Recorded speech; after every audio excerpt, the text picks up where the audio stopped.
Eric Hamlin here from Blues Guitar Unleashed. Welcome, thanks for joining me. In today's video, I want to talk about a very simple concept that you can use for turnarounds. Now, this could be when you're playing by yourself, like I am in this particular video, but it absolutely works awesome when playing along with the band. So if you're playing some kind of shuffle blues or slow blues with a group, even a straight field blues, you could kind of make this work. It's just a really great, easy thing that you can play. Either you got to fill a little space between vocal lines, or you're playing a solo and the turnaround comes along and you want to maybe play something right before the vocal comes back in. This is a really good way to kind of let people know, I'm done here. Here's a standard turnaround that I can kind of hand it off back to the band. There's a lot of great ways to use this. So let's assume that I'm in the key of A, blues in A, right? The turnaround is going to be some combination of chords, right? Some sort of, A, D, A, E, something like that. Or maybe it's just A and then E, some sort of little thing. It's honestly not that important what the exact chords are. When you play this idea, that's kind of one of the perks.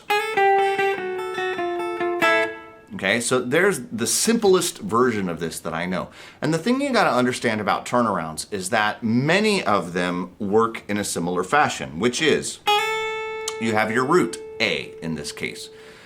The rest of it comes from walking down chromatically from the flatted seventh of the scale to the fifth of the scale, okay? That's just, generally speaking, how these go. Not always, but a lot of times that's what you have. Right? And you've probably heard it done that way. You could play the two notes together. You can bounce them back and forth. 1, 2, and 3, and 4, and 1. And when I do that, you'll notice that I kind of bounce back and forth with my right hand. So you could pick it, or you'll notice that I can use my pick for the lower note and my middle finger for the upper note. And then, a lot of times you'll have that little blues half step, or maybe it's the end. And you might have that blues half step at the end. Obviously, where you go from there, there's lots of different choices. But we have the 5, the 4, and then we have a 1, a 2, and a 3, and a 4, and a 1. And then something.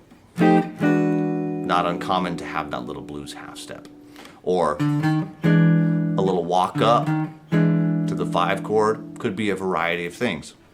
If I was doing it in B, I'd have 5, 4, and a 1, a 2, and a 3, and a 4, and a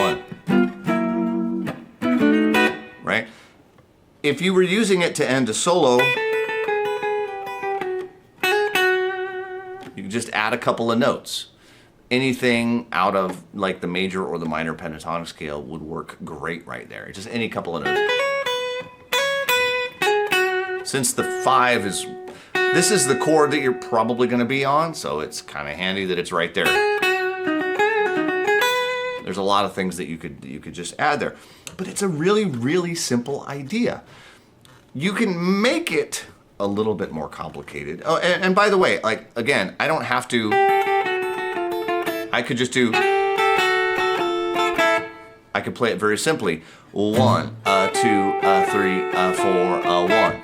Okay?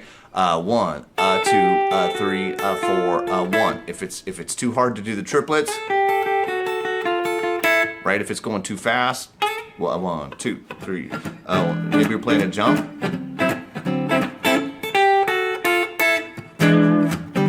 Right?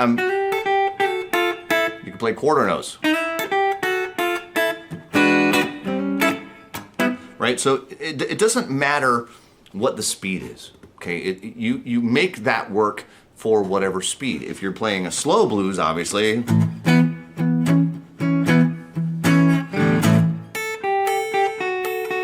got plenty of time right? So you got all the time in the world when it's something like that. Likely, you're going to be kind of at a moderate pace. That's where most blues songs sit. So if that's something where you can play the triplets and you like the sound of the triplets, great, do it. If it's something where you're like, it's a little bit faster triplets, play quarter notes, play just bouncing eighths. There's a lot of things you can do. You can keep it very simple, okay? But again, it's always that same idea. We have the root, the flatted 7 walks down to the 5th. We can even octave displace it, okay? Which is just a fancy word that says, I could take that flatted 7 and move it down an octave. Okay, now obviously that might be a little bit more challenging to play. But it works great.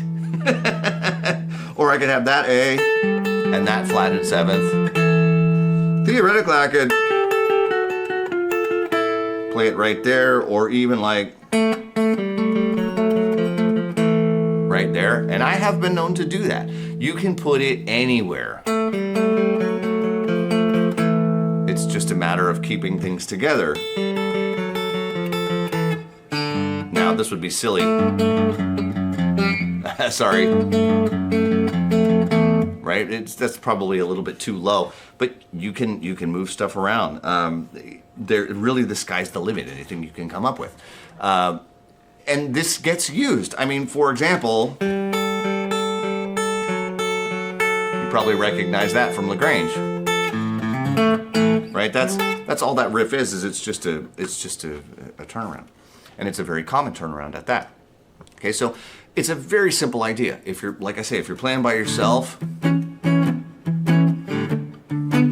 it works great.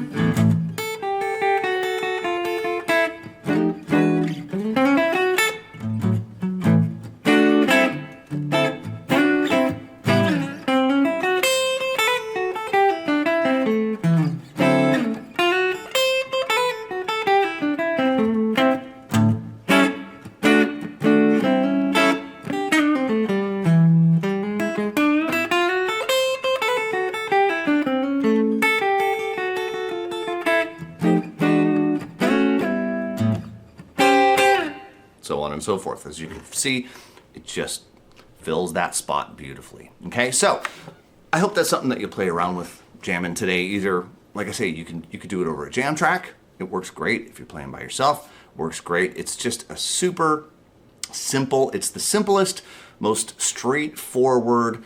If all else fails, that is the turnaround I will pull out. If I'm like, I don't really know what to do, I will just play that. It always works. Just always fits there really, really well. So please take it, dig it, play it, get it under your fingers, get it into your bag of tricks.